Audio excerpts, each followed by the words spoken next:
What's going on, family? It's your boy Phoenix checking in with you this morning. Just wanted to talk to you about a small topic I was thinking about as I drink my coffee this morning, get my mind ready to go on the job site. Um, just wanted to say that your confidence will intimidate someone who doesn't have as strong as confidence as you do. And I'm going to say that like that because I have noticed how, even in my life, dealing with family, dealing with friends, dealing with people I just met, uh, or people who have met me and hear me say certain things, and they might say, "Man, the audacity of this guy," you know what I'm saying? Or why do he speak so strongly about what he's going to do?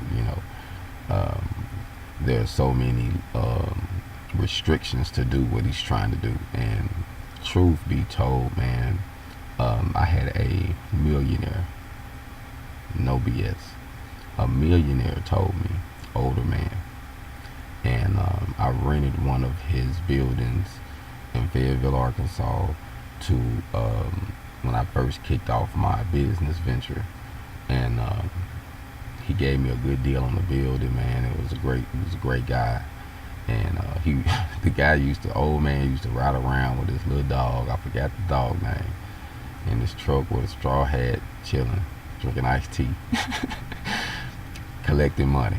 That's what he did. He just rode around and holler at different shops and shoot the bull with you for a minute and go on to the next one. You know what I mean? And I remember this man telling me, he said, "Son, I like what you're doing. I like the fact that you're trying to do something. And I believe if anyone trying to do anything, you can accomplish it." But he was like, "What you got to stop doing is stop asking for permission." He said, "I would have never got where I'm at today if I would have asked for permission for every single thing that I tried to do. Or if I would have went by the book like they said, oh, you got to do it this way." Nah, there's always loopholes. And it doesn't mean that you're breaking the law, you know, but there's loopholes around everything. So, but if you was raised up to believe, like most of us are raised up to believe different things, and majority of the things that we was raised to believe are lies. So, we approach life thinking, oh, you got to do this loophole or this loophole, or you got to do this or this in order to get this, and you got to ask this person.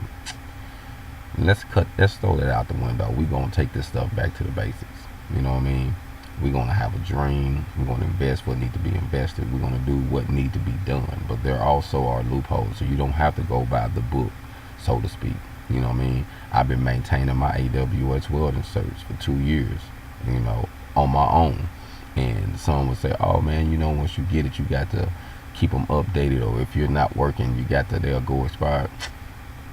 Stop listening to what people say. This is for a fact. You can fill that paperwork out yourself and say, "Hey, I've been working for myself independently for this time, every 6 months," and give them your $25 and keep it going.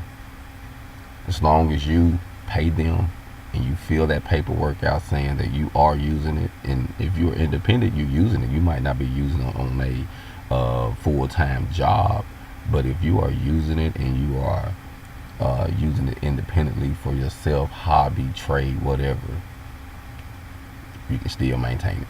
It's simple. You know what I mean? A lot of stuff that I have learned that is real simple, and people try to make it complicated to intimidate others from entering the field, in my opinion.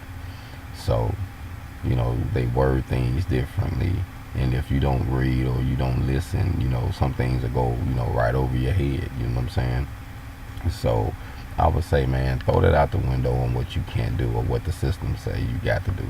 Because as far as getting your EIN number, as far as setting up your business, getting your LLC, getting your sole proprietorship or partnership or whatever, you can do all that stuff sitting at home on your phone, on your computer. And I mean, honestly, the smartphones are so advanced now, you can do everything pretty much from your phone. Fill out the application, send it in, do the paperwork.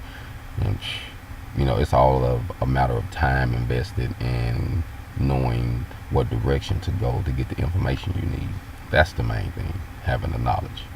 And I would just want to say for the record, you know what I mean, I am from Arkansas. I was born in Little Rock. I was raised in Southeast Arkansas, McGee, Reed, Arkansas City, Dumas, you know, all through there. Deramore, I was all up through that area. Lake Village, you know, I would claim all of that. And, and Pine Bluff. And then I was raised in Denver also, you know, in Montbellows, you know what I'm saying? So shout out to my, you know, where I grew up at in Montbellows, all my homies I haven't seen in years since I was a kid. Most of them I don't even know if I remember if I see them again. But, but yeah, I grew up different. So I grew up in the South and in, you know, Midwest. And coming from where I'm from, it was a lot different, you know what I mean? Most look at me and they be like, man, you know, you look young, like you ain't been in nothing. Or I had one guy tell me, I told him I've been in the welding field for 18 years. He looked at me, he said, when you start, when you was 5? I was like, nah, man, I'm 38, man. You know, I started when I was 21, you know what I mean? And so, you know, I have been blessed as far as my health, you know what I mean? But I would sit down, you know what I mean? Like I say, I went to prison for 10 years, so you got to think about that. You know, coming from the South, you know, coming from the South, I chopped cotton. You know what I mean? I think I was the last generation to actually go in the field, get on the back of the truck, ride out there early in the morning, go out there and chop cotton, eat potted meat in the field, crackers, you know what I'm saying? Listening to old folks hymn and tell jokes and work and go home and do this stuff all over through the summer. I mean, that's how me and a few of my homies, you know what I mean, got our school clothes, you know what I mean, got our first cars or whatnot, some bought vehicles, you know, whatever, you know what I mean, but that we was taught how to hustle, you know, by using our hands. Say, man, if you ain't got nothing else to do, you can use your body and get some money. But don't sell yourself cheap. Now at that time, you know, we was making decent money, I guess, you know, to go out there and make this little money. We worked for this lady, I never forget her name, Miss Esme. Great lady, you know, rest in love. Man, that lady opened up a door and fed and took care of a lot of black people. You know what I mean? I don't know if some didn't like her, didn't respect her, I don't know, but I know for a fact that she helped a lot of people eat, as far as, you know, the white guy trusted her to bring a crew, and she had a crew of people, you know what I mean? She had a truck or got his truck. I don't know how she did it, but I remember growing up doing that, man. And some of my homies, you know what I mean, who see this video, they'll remember this as well. But that's how I was raised, man. I was raised hard, you know what I mean? And then for me being raised like that as young, like I was like 12. Like this was before I was 13, because about 13, well, I was like 11, 12, yeah, because by the time I was 13, I was hustling in the streets, you know what I'm saying? I was in the streets then, so, you know, I went through a transformation on seeing, working hard, and then introduced to some cousins and some people I grew up with that was hustling. And the way that they were selling drugs and riding around with nice cars and women, that attracted me, you know what I mean? But it was all a hustle. Okay, you got to do this. And then, you know, I just learned different ways to hustle off the streets just to survive. It was more of a survival thing from where I'm from, because a lot of people where I'm from in Arkansas they weren't educated. They didn't finish high school. They didn't finish school, you know what I mean? But they got nice cars and houses, you know what I mean? They was doing all right, but I know a lot of people that, you know, to this day, that didn't finish high school that's doing damn good. You know what I mean? That's not hustling no more. You know, hustle as far as, you know, mechanic shop or paint shop or detailing or something, some type of hustle trade, you know what I'm saying, that they doing that's not illegal, but they hustling. You see what I'm saying? And that's how I was taught. But I was also taught to do illegal stuff. You see what I'm saying? So I had to learn how to separate the two and say, okay, regardless of me having these strikes on my back, I know once I get out of prison, I got to be able to go full force with my new set of tools, which was being a combo welder. So, you know, I started off as a combo welder, and I still claim combo welder, and I'm an iron worker, millwright. You know, I'm a journeyman, you know what I'm saying, iron worker. So I represent all of that fabrication, but I started into the game as combo welding. I mean, I entered this thing learning TIG, MIG, and stick. So in the 4 positions is what I got certified in when I first entered. So I was able to do, you know, from flat to overhead, in all positions. And just wanted to say, man, that um, all levels are challenge. You know what I mean? To get to where I am now, and I honestly didn't, I didn't think I was gonna make it. You know what I mean? But I endured and I pushed, and now, I'm here. But just to say, man, it doesn't matter where you start from as long as you start. So let's throw all the old beliefs out the window and let's start new, man. Let's start with from ground zero and say, okay, I got a dream, I got a passion, I got something. How can I start and start building from there? You got to kick out some of those old things that'll keep you down and find new ways, because there are new ways. There are ways that always existed. And honestly, that's something that I learned about um, um, this new president that we got. He said something as he was entering the office that caught my attention. Uh, pretty much, don't get mad at me because I used the loopholes that were designed for us to use. So I'm like, damn. I'm like, I've been missing out. So there are loopholes, man. You know what I mean? And I'm black. I'm a felon. I'm from the South. You know what I mean? I got gold teeth in my mouth. I got a long beard. I'm different. And yet I'm still in America. I'm still living this America dream as far as being independent and providing the service. You know what I mean? Things are a little rocky, but I can do it, and I'm going to do it. You see what I'm saying? I know I got limitations to what I can do. You know what I mean? As far as my skin, and that's just honestly, it's just what it is on certain jobs that I don't get. But once a person meets my character and see my work ethics, hands down, the business relationship will be good, unless they try to screw me. You know what I mean? And so I have had some that I did a good job and they still try to screw me on my money, and we had to break our ties. Cut all relationships. I mean, it is what it is out here. So it's a greedy place. You know what I mean? I see it. They want to live that life. Everybody pretty much chases an image, and I have chased one. Like I say, coming up in the streets, like in the drug life. But you know what? The funny part about it, I seen it young. You know what I mean? I was able to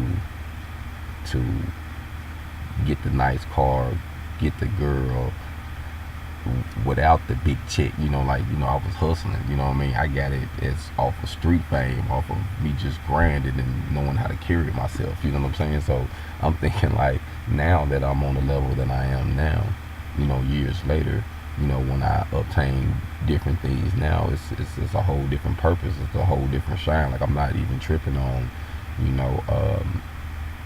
pulling up in this certain car that I'm paying for, instead of me pulling up in something nice that's paying me to drive it. That's my goal. So, when I own something, when you see us in something, if I'm not leasing it or if I own it, oh, it's mine and it's paying me. You best believe that. You know what I'm saying? Some type of way. So everything can be written off when you own your own business as an LLC, when you are independent home-based LLC. And that's what I stress to my guys out there right now, man. Be an independent home LLC is what you want to start. Home-based LLC. I would say that to any journeyman, any welder, millwright, iron worker. If you can start that, then you can gain the benefits of not working for someone and truly working for yourself, and you'll see them benefits. You can make that money without having to go through those extra orders. But there are some things you got to learn, finances, how to maintain, how to budget your money.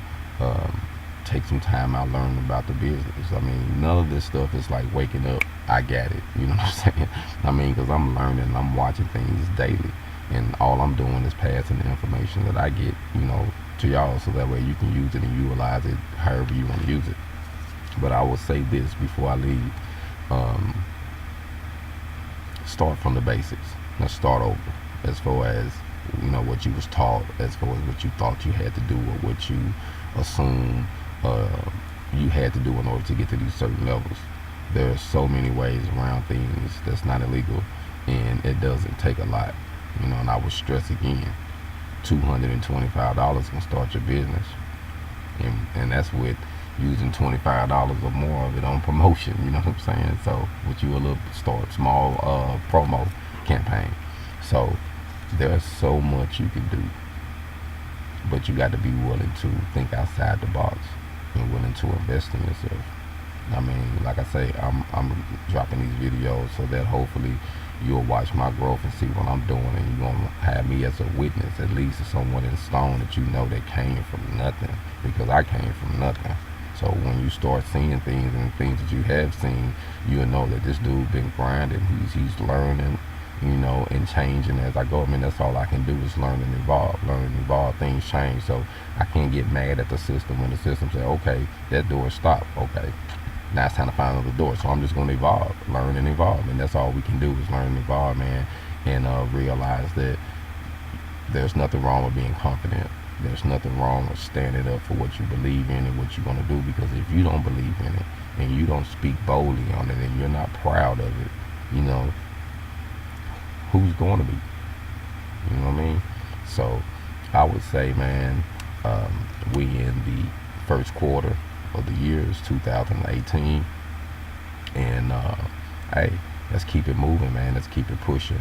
Like I say, I'm steady fishing, and I'm going to keep fishing until I finally, you know, to that right fish hit that hook. You know what I mean? And when it does, you will see it, and most definitely I will share it with you. And like I say, man, I'm trying to build a brand with Hog On, to let people know what I'm really about and how I can give back, and what my focus and goal is. My goal is to help people like me, people who, you know, restricted or have been beat, or who just want to go work hard, get a check, go home. You know what I mean? I want to open up that door where you don't have to go through all the BS, where you can just, okay, travel in, do the job, travel out, have fun while you're doing it, and just keep it moving, you know what I'm saying? And be able to work on your own time and do what you want to do. So follow me, man, if you believe in what we're doing. Like I say again, my email is hogonwelding, HOGONWELDING @gmail.com. And I'm out. Black Phoenix.